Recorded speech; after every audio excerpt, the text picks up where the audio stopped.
need employees who are more cooperative. My name is Jenna. I'm 34, and I'd been a project coordinator at Redline Dynamics in Seattle for 5 years. 5 years of handling client budgets, managing deadlines, and keeping my mouth shut when Gavin made his comments. He was my manager, and he thought that gave him certain privileges. The company was expanding into Las Vegas. New territory, new clients, new opportunities. I'd been hoping for a promotion, maybe team lead on the project. Instead, Gavin called me into his office on a Tuesday morning and told me about the business trip. "Just you and me," he said, leaning back in his chair. "We'll need to stay overnight, survey the market, meet with potential clients." He smiled that smile I'd learned to hate. "Hotels booked tight, though. Company budget, you know. We'll have to share a room." I stared at him.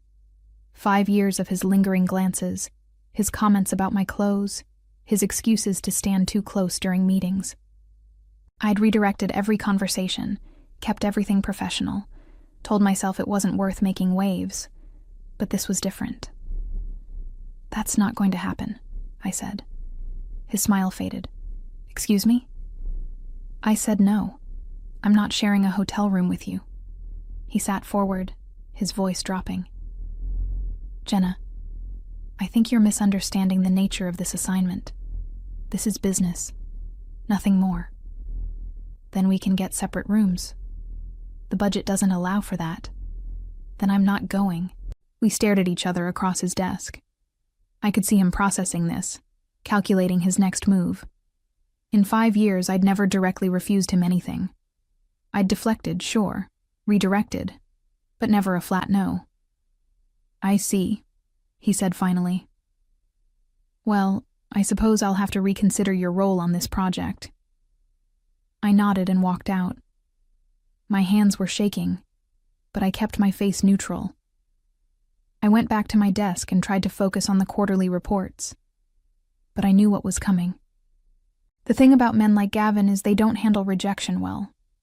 They especially don't handle it when it comes from women they think they own. I'd worked for him long enough to know he'd find a way to make me pay for embarrassing him. I just didn't think it would happen so fast. 2 days later, I got the call from Human Resources. I'd started at Redline Dynamics right out of graduate school. Master's degree in business administration, student loans up to my neck, and desperate for a steady paycheck. The company handled logistics coordination for manufacturing firms across the Pacific Northwest. Not glamorous work, but steady. Gavin hired me himself. He was department head then, charming during the interview process. Asked about my career goals, my 5-year plan. Made me feel like he saw potential in me. For the first year, everything was professional. He was a good boss, actually. Gave me challenging projects, backed me up when clients got difficult. The comments started gradually. Little things. "You look nice today, Jenna. That color really brings out your eyes." I told myself it was harmless. Office small talk. My dad had always said women in business needed thick skin. By year 3, it had escalated. He'd find excuses to touch my shoulder during meetings, stand too close when reviewing documents, ask about my dating life, my weekend plans. When I got engaged to my boyfriend David, Gavin's attitude shifted. He became cold, critical. My performance reviews suffered. The engagement didn't last. David and I broke up after 2 years, and somehow Gavin found out before I told anyone at work. His mood improved dramatically. The compliments returned. The lingering looks. He started inviting me to lunch, just the 2 of us. Business discussions, he called them. I developed strategies. Never worked late when he was still in the office. Always kept my door open during one-on-one meetings. Brought coffee from home instead of using the break room where he liked to corner people. I thought I was managing the situation. My coworkers noticed, but nobody said anything. Patricia from accounting would give me sympathetic looks during staff meetings.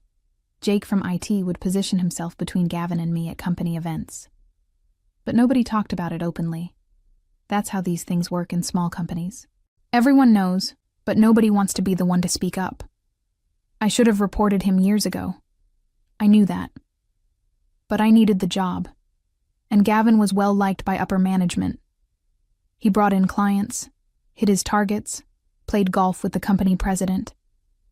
I was replaceable. He wasn't. The Vegas assignment was his boldest move yet. No witnesses, no office colleagues, just him and me in a hotel room 300 miles from home. When I refused, I saw something change in his expression. The mask slipped for just a second, and I saw what he really thought of me. Not an employee, not a professional, just something he'd been patient about acquiring. He'd been building toward this moment for months, maybe years. I'd just forced his hand. Thursday morning, 11:15 a.m. Sandra from Human Resources called my extension. "Jenna, could you come down to conference room B? We need to discuss your employment status." My stomach dropped, but I kept my voice steady. "I'll be right there." I saved my work, grabbed a notepad, and walked downstairs. Sandra was waiting with Gavin and someone I didn't recognize. A man in an expensive suit with a briefcase. "Please, sit down," Sandra said. Her voice was careful, rehearsed. "This is Robert Chen from our legal department." I sat, kept my hands folded, my expression neutral. "Jenna," Sandra continued, "we've received reports about interpersonal conflicts affecting your work performance, specifically issues with collaborative teamwork and responsiveness to management directives." I looked at Gavin. He was staring at his hands, playing the part of the reluctant manager forced to discipline a difficult employee. "I see," I said. "Could you be more specific about these reports?" The lawyer opened his briefcase and pulled out a folder. "Mr. Reed has documented several instances of insubordination and unprofessional behavior. Refusing work assignments, challenging management decisions, creating a hostile work environment." "Hostile work environment," I repeated. "Yes," Sandra said. "We take these matters very seriously. After careful consideration, we've decided to terminate your employment, effective immediately." I sat there for a moment, processing. 5 years of clean performance reviews, 5 years of hitting deadlines, managing difficult clients, covering for coworkers, and now I was the problem. "Your attitude problem is affecting the workplace," Gavin said, finally looking up. "We need employees who are more cooperative." Cooperative. There it was. "I understand," I said. "May I ask about severance?" The lawyer slid a document across the table. 2 weeks' pay, contingent on signing this non-disclosure agreement, standard practice. I scanned the document. Legal language about not disparaging the company, not discussing the circumstances of my termination, not pursuing legal action. They wanted my silence. "I'll need to review this with my own attorney," I said. Gavin's jaw tightened. "That's your right, of course, but the offer expires at close of business today." I nodded, stood up, and shook hands with Sandra. "Thank you for the opportunity to work here. I've learned a lot." I walked back to my desk, packed my personal items into a cardboard box, and left the building. Didn't say goodbye to anyone. Didn't make a scene. Just walked out with my dignity intact. But sitting in my car in the parking lot, I felt something I hadn't felt in years. Not defeat, not humiliation, clarity. Gavin thought he'd won. Thought he'd silenced me, gotten rid of a problem employee who wouldn't play along. He had no idea what he'd actually done. He'd freed me from needing this job, and that changed everything. I drove home and made myself coffee. Then I sat at my kitchen table and started planning. I didn't sign their non-disclosure agreement. Instead, I called David's sister Lauren, who'd graduated law school 2 years earlier and worked for a firm downtown. She agreed to meet me for coffee Saturday morning. "They're trying to buy your silence," she said after reading the document. 2 weeks severance for 5 years of employment? That's insulting. What are my options? You could file a complaint with the Equal Employment Opportunity Commission. Sexual harassment, retaliation, wrongful termination. But you'd need documentation. Do you have anything in writing? I pulled out my phone and showed her the text messages. 3 months' worth of after-hours communications from Gavin. Invitations to dinner, comments about my appearance, increasingly bold suggestions about opportunities for advancement. Lauren's eyebrows went up. This is good. What about the Vegas trip? Any record of that conversation? I recorded it. She stared at me. You recorded your boss propositioning you? I started recording all our private meetings after he cornered me in the break room last month. I had a feeling something like this might happen. Lauren leaned back in her chair. Jenna, this is a solid case, but you need to know what you're getting into. Employment lawsuits can take years, and Redline Dynamics has money for good lawyers. I spent the weekend thinking about it. Monday morning, I called the EEOC and filed a formal complaint. They scheduled an interview for the following week. That's when Gavin made his biggest mistake. Tuesday afternoon, my phone rang. Unknown number. Jenna, this is Robert Chen from Redline Dynamics. I understand you've been in contact with outside legal counsel regarding your termination. That's correct. I want to be very clear about something. The non-disclosure agreement you refused to sign contained important protections for both parties. Without those protections, we may be forced to take a more aggressive stance regarding your employment termination. Meaning what exactly? Meaning we have documentation of performance issues dating back 2 years. Missed deadlines, client complaints, insubordination. If this matter proceeds to litigation, we'll be forced to present evidence that your termination was entirely justified and had nothing to do with any alleged harassment. I felt my stomach clench. Are you threatening me? I'm explaining the legal realities of your situation. The offer stands until end of business today. 2 weeks severance, mutual non-disclosure, clean separation. After today, any settlement discussions would necessarily be less favorable. He hung up before I could respond. I called Lauren immediately. They're threatening to fabricate performance issues if I don't drop the complaint. They can try, she said. But you have 5 years of performance reviews, right? Clean record? Up until this year. Gavin gave me 2 negative reviews after I started refusing his invitations. When exactly did those negative reviews start? I pulled up my email archives. March and June, right after I told him I wasn't interested in having dinner with him. Perfect. That's textbook retaliation. The timing alone proves your case. But when I went to my email the next morning, something was wrong. My work account had been deactivated, which was expected. But my personal emails from colleagues were gone. Messages I'd forwarded to my personal account, backup copies of documents, performance reviews I'd saved. Everything related to Redline Dynamics had vanished. I called my internet provider. There was a legal request for data removal. The technician told me. Court order. We had to comply. What court order? You'd need to contact the requesting party for details. I called Lauren in a panic. They've deleted everything. All my evidence. That's not possible. You can't just delete someone's personal emails. They did it. Somehow, they did it. Lauren was quiet for a long moment. Jenna, who exactly are we dealing with here? How big is this company?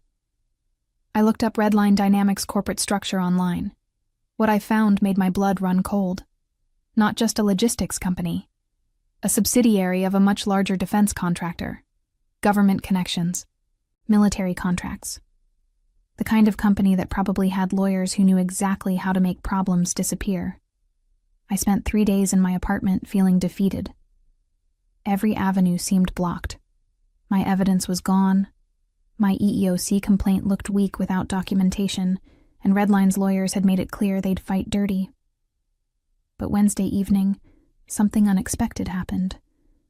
My doorbell rang. Patricia from accounting stood on my doorstep looking nervous. I hope you don't mind me coming by, she said. I got your address from the employee directory before they updated it. I invited her in, made coffee, and waited for her to speak.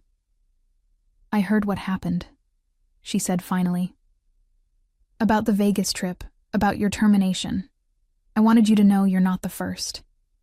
My coffee cup stopped halfway to my lips. What do you mean? 3 years ago, there was another woman, Kelly Morrison. She worked in client relations. Same thing happened to her. Gavin made advances. She refused, and suddenly she was terminated for performance issues. What happened to her? She tried to fight it, filed complaints, hired a lawyer. The company buried her in legal motions until she ran out of money.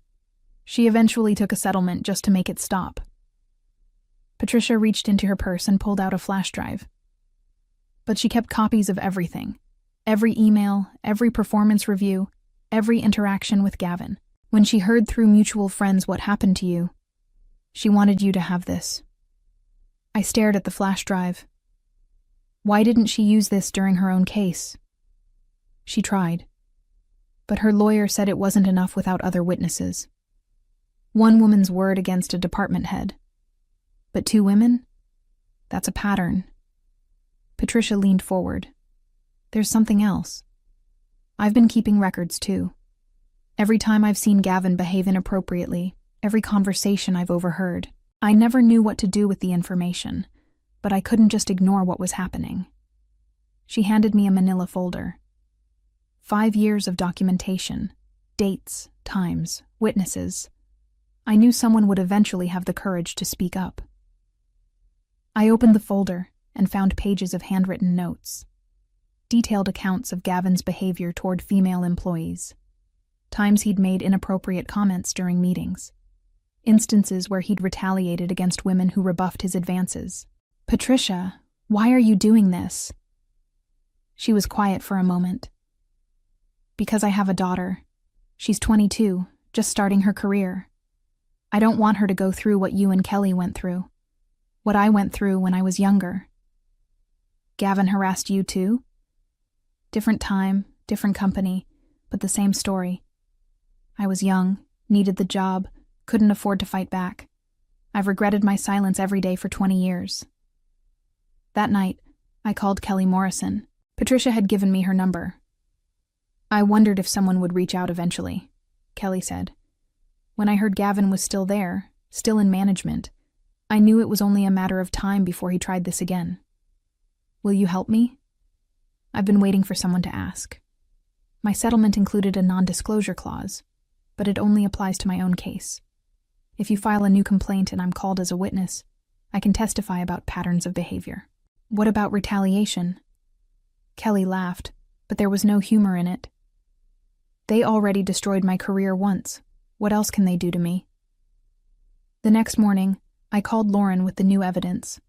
This time her voice was different, confident. This changes everything, she said.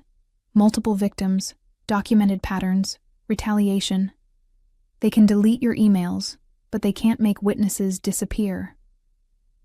What's our next move? We file an amended complaint, and we go public. Lauren introduced me to her firm's senior partner, a woman named Margaret Walsh who specialized in employment law. Margaret had silver hair and steel in her voice, the kind of lawyer corporations actually feared. I've seen companies like Redline before, she told me during our first meeting. Defense contractors with government connections think they're untouchable, but sexual harassment law doesn't care about your security clearance. We developed a strategy. First, file an amended EEOC complaint with Kelly's and Patricia's evidence. Second, reach out to local media. Margaret had contacts at the Seattle Times who covered workplace issues. Third, identify other potential victims through social media and professional networks. The key is momentum, Margaret explained. Once the first story breaks, other women will come forward. They always do. But we needed to move carefully. Redline had already demonstrated their willingness to play dirty, and we couldn't afford to give them ammunition. I spent the following week reaching out to former Redline employees through LinkedIn. Carefully worded messages asking about their experiences with management, whether they'd be willing to share their stories confidentially. The responses were revealing. 7 women over 6 years had left the company under circumstances involving Gavin. Not all were harassment cases, but several involved retaliation for rejecting his advances or reporting his behavior. One woman, Jessica Chen, had been fired after complaining about Gavin to Human Resources. Another, Stephanie Brooks, had been demoted and eventually forced out after refusing to attend client dinners where Gavin consistently made inappropriate comments. Most telling was a response from Sarah Williams, who'd worked as Gavin's assistant for 2 years. She'd never filed complaints because she needed the job to support her disabled mother, but she documented everything in a personal journal. "I kept detailed records because I knew someday someone would need proof," she wrote. "I just didn't have the financial stability to be that someone myself." By Friday, we had statements from 9 women spanning 6 years. Margaret filed the amended complaint Monday morning. Tuesday, the Seattle Times published their investigation. The headline read, "Defense Contractor Faces Multiple Harassment Allegations." The story laid out the pattern of behavior, the company's responses, and the broader implications for workplace culture in the defense industry. Redline's stock price dropped 12% by market close. Wednesday morning, my phone rang. Robert Chen again. "Miss Whitmore, I think we may have been hasty in our previous communications. My client is prepared to discuss a reasonable settlement that addresses your concerns." "What kind of settlement?" "Full salary compensation for 12 months, positive references, and a contribution to a women's workplace advocacy organization of your choosing, in exchange for standard non-disclosure terms." "What about the other women?" "That would need to be discussed separately." I hung up and called Margaret. "They're trying to isolate me from the group." "Classic divide and conquer. They want to silence you before more women come forward. How many calls have you gotten from reporters?" 15 since yesterday." "Good. The pressure's working. Don't take any interviews yet, but let them know you're represented by counsel and considering all options." Thursday brought another development. The Department of Defense announced they were reviewing Redline's government contracts in light of the harassment allegations. For a company that derived 60% of its revenue from federal contracts, this was devastating. Friday afternoon, Margaret called with news. Redline's board of directors held an emergency meeting. Gavin Reed has been terminated, effective immediately. They've also agreed to establish a $10 million fund for workplace harassment prevention and victim compensation. What about the other women? They'll all be offered settlements based on their individual circumstances, and the company's agreed to independent oversight of their human resources practices for the next 5 years. I sat in my kitchen, staring out the window. 2 weeks ago, I'd been terminated for refusing to share a hotel room with my boss. Now he was the one out of a job. But there was still one more call I needed to make. Saturday evening, 7:30 p.m. I sat at my kitchen table with a glass of wine and my phone.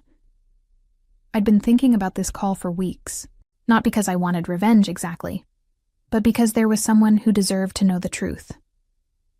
Cynthia Reed answered on the third ring. "Hello?" "Mr. Reed, this is Jenna Whitmore. I used to work for your husband at Redline Dynamics." Silence. Then, "I heard about the news stories." "I imagine you did. I'm calling because I thought you should know that this wasn't just about work. The harassment wasn't just professional misconduct." "What do you mean?" I took a breath. He told me several times that his marriage was ending, that he was planning to leave you. He said you didn't understand him, that you'd grown apart. He used that as justification for pursuing other women. More silence. He's been telling women for years that his marriage was basically over, that he was just waiting for the right time to file for divorce. I thought you should know that. How many women? At least 9 that we've documented. Probably more. Cynthia was quiet for a long time. When she spoke again, her voice was different, harder. "Thank you for calling. I need to ask you something. Do you have any evidence of him discussing our marriage with you or the other women?" Text messages, voice recordings, and several of the other women received similar communications. "Would you be willing to share those with my attorney?" "Of course." "Good, because I filed for separation this morning, and now I'm filing for divorce on grounds of adultery and emotional abuse. 3 months later, I started my new job at Brightcrest Analytics, a mid-sized consulting firm in downtown Seattle. Better salary, better benefits, and a female CEO who'd specifically recruited me after reading about the Redline case. The settlement money allowed me to take my time finding the right position. I'd turned down several offers from larger companies that felt too much like my old job. I wanted something different, somewhere I could rebuild my career on my own terms. Gavin's divorce was finalized in February. Cynthia got the house, half his retirement fund, and full custody of their teenage daughter. The recordings I'd provided helped establish a pattern of deception and emotional manipulation that extended far beyond his workplace behavior. He moved to Phoenix and took a job with a small construction company. No management responsibilities, no female subordinates. His new employer had done their homework. Kelly Morrison reached out last month to tell me she'd been hired by a nonprofit that advocates for workplace harassment victims. She was using her settlement money to fund their legal assistance program. Patricia got promoted to accounting manager at Redline after Gavin's departure. The new department head was a woman who'd been brought in specifically to rebuild the company culture.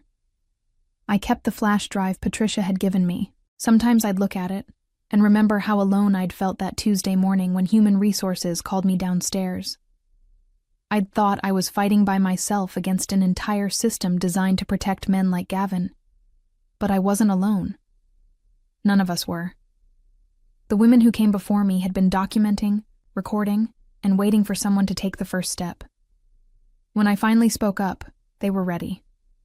Sometimes justice takes time, but it's worth waiting for.